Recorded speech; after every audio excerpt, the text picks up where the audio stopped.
ಇವತ್ತು ನಾವು most dangerous word ಬಗ್ಗೆ ಮಾತಾಡೋಣ. ಅದೇ ಕೋಪ.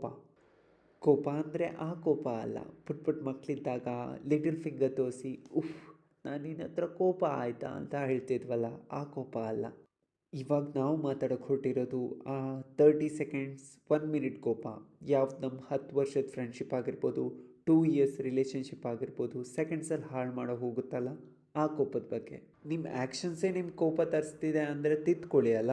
ಬೇರೆಯವ್ರ ಆ್ಯಕ್ಷನ್ಸಿಂದ, ಬೇರೆಯವ್ರ ವರ್ಡ್ಸಿಂದ ನಿಮ್ಮ ಕೋಪ ಬರ್ತಿದೆ ಅಂದರೆ ನೀವು ಎಷ್ಟು ಬೇಕಿದ್ದೀರಾ. ಓಕೆ, ಕೆಲವೊಂದು ಮೂಮೆಂಟಲ್ಲಿ ತುಂಬ ಕೋಪ ಬಂದುಬಿಡುತ್ತೆ, ಮುಂದೆ ಇರೋರು ತುಂಬ ತಪ್ಪು ಮಾಡಿರ್ತಾರೆ. ಬಟ್ ನಾನು ಹೇಳೋದಿಷ್ಟೇ, ಸಡನ್ನಾಗಿ ರಿಯಾಕ್ಟ್ ಮಾಡಿಬಿಡಿ ಅಲ್ಲ. Pause for a minute or so, take a deep breath, think about the various perceptions. ಯಾಕೆ ಆ ಪರ್ಸನ್ ಹಾಗೆ ಮಾಡಿರ್ಬೋದು ಅನಲೈಸ್ ಮಾಡೋಕ್ಕೆ ಟ್ರೈ ಮಾಡಿ. ಯಾಕಂದರೆ ಮಾತು ಆಡಿದರೆ ಹೋಯಿತು, ಮುತ್ತು ಒಡೆದರೆ ಹೋಯಿತು ಅಂತ ಸೇಯಿಂಗೇ ಇದೆ. ನಾನು ಯಾಕೆ ಹೀಗೆ ಹೇಳ್ತಿದ್ದೀನಿ ಅಂದರೆ, ನೀವೇನೋ ಜಗಳ ಆಡೋದು ಆಡ್ಬಿಡ್ತೀರ ಮತ್ತು ಸಾರಿನೂ ಕೇಳ್ಕೊಂಡು ಹೋಗ್ತೀರ. ಬಟ್ ಆಡಿರೋ ಮಾತು, ಅವ್ರಿಗಾಗಿರೋ ಹರ್ಟ್ ಯಾವತ್ತೂ ಹಾಗೇ ಇರುತ್ತೆ. ಮಾಸದಿರೋ ಗಾಯ ಅಂತಾರಲ್ಲ, ಹಾಗೆ.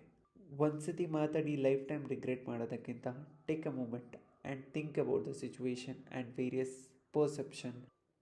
ರಾಧೆ ರಾಧೆ.